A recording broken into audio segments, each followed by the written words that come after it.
Qadim zamonda bir boy bo'lgan ekan. Uning bir yaxshi, aqlli xotini bo'lgan ekan. Bir kuni boy xotiniga: "Davlatimni xo'p davr suryapsan-da. Mendan bo'lakka tekkaningda ne kunlarni ko'rarding?" debdi. "Yo'q", debdi xotin eriga. "Erni er qiladigan ham, qaro yer qiladigan ham xotin." Xotinining bu gapidan boy darg'azab bo'lib, uydan haydab yuboribdi. Qorong'i tushib qolgan ekan. Xotin yo'lga chiqibdi-yu, charchab bir daraxtning tagida o'tirib, tunni o'tkazmoqchi bo'libdi. Ancha o'tiribdi. Shu vaqt o'tin orqalagan bir yigit kelib, uning yonida to'xtabdi. "Qo'y singlim", debdi o'tinchi. "Bemahalda yolg'iz nima qilib o'tiribsan? Uyingga borsang bo'lmaydimi?"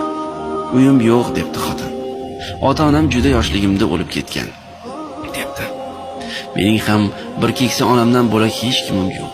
Men o'tin terib kun ko'raman. Yur biznikiga.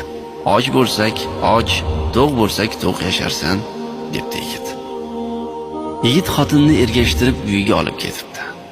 Xotin ko'rsaki, o'tinchining hovlisini ko'rib bo'lmas emish. Hamma yo'q o't, ko'pdan beri supurgi tegmagan, keksa onaning egnidagi ko'ylagi kir, yog' bosib ketgan ekan.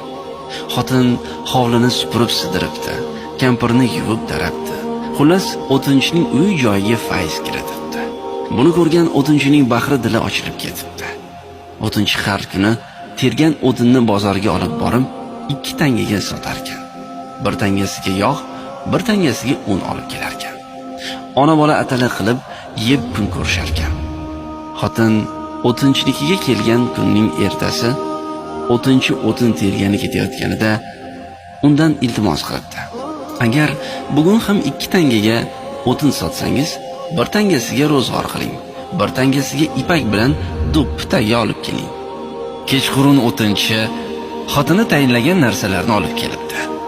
Xotin ertasi kuni o'tinchi kelgunicha chiroyli do'ppi tikib bitkazib qo'yibdi. O'tinchi uni do'ppi bozoriga olib boribdi-da, bir yaxshi do'ppi 10 so'm bo'lsa, uni 15 so'mga sotib, pulini xotinga keltirib beribdi. Xotin kunda yigit o'tin terib, sotib kelguncha do'ppi tikib, bozorga chiqarib sotishga taxt qilib o'tirar ekan. Buning ustiga uy-joy, qozon-tovoqqa qarashga ham ulgurar ekan. "Endi hunar o'rganing", debdi xotin yigitga. Erkak kishiga hunar kerak. Yigit duradgorlikni o'rganibdi. Ko'p o'tmay yaxshi duradgor ham bo'libdi. Uy-joy ham qurib olishibdi.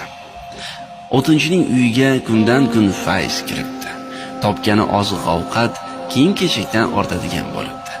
Kampir ham, o'g'li ham ayol